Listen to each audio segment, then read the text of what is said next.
Hello, my name is Austin. Welcome to this instructional video on how to manage your emotions. Today, we'll be covering important skills on what you need to know on how to control your emotions and ways you can use them both verbally and non-verbally. First, here's Crystal to show us the basics. Showing your emotions is a skill we all use in our everyday lives, such as being angry, being happy, being sad, being frustrated, or lashing out at somebody. Those are emotions. A lot of times we need to learn to control these emotions, especially in the job market. And this usually what sets us apart from most people, especially in the job market. Wasn't that interesting? Now, here are some skills to help us manage these emotions. And according to www.helpguide.org, there is 4 skills that you need to be aware of in order to change and to help you with these emotions and how to control these emotions. One is self-awareness. You have to be aware of how you present yourself to people. You have to be aware, especially if you're feeling sad inside, you have to be aware of that so that you can put on a smile on your face, when you're speaking to people, like in customer service, you're not always happy and chipper. So when you talk to customers, you have to be happy. Also, there's self-management, being able to manage your emotions in healthy ways. It helps a lot. Most employers hire people with these good management skills. People who take the initiative, people who follow through with their commitments and are able to adapt quickly to situations. And there's also social awareness. So it's also number 3.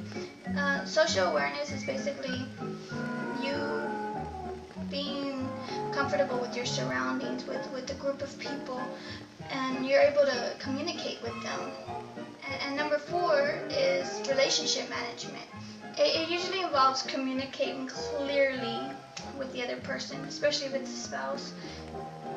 You need to be able to manage conflict and work well with a team. These 4 skills are great to know, are great to work on, so that you can succeed in life. Wasn't that interesting? Now, here are some skills to help us manage these emotions. If you've ever felt stress from family or work-related issues, you know they can be a little overwhelming at times. And there's a simple exercise I'd like to talk to you about today that will help you relieve some of this stress. Not all of it, but some of the stress.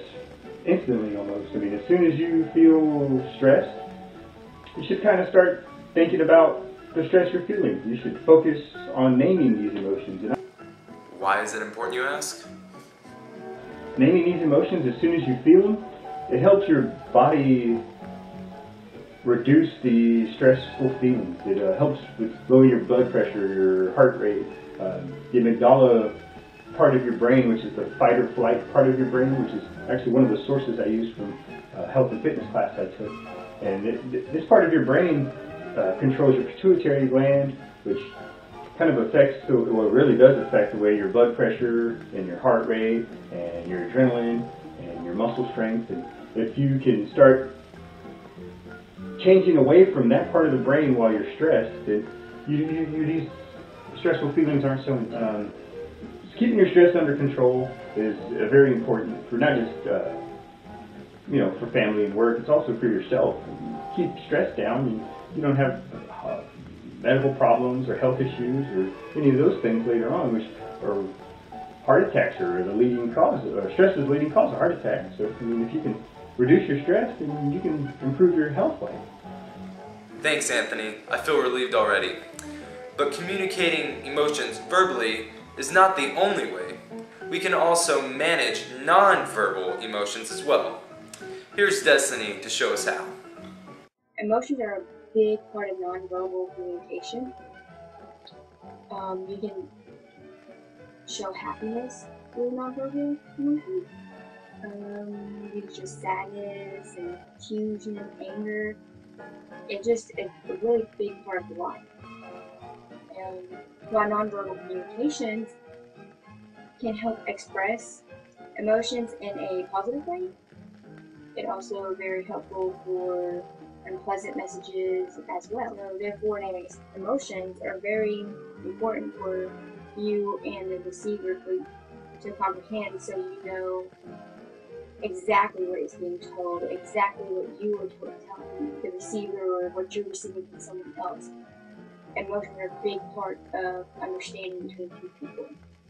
Very intriguing. Hey Destiny, how about you wrap it up for us?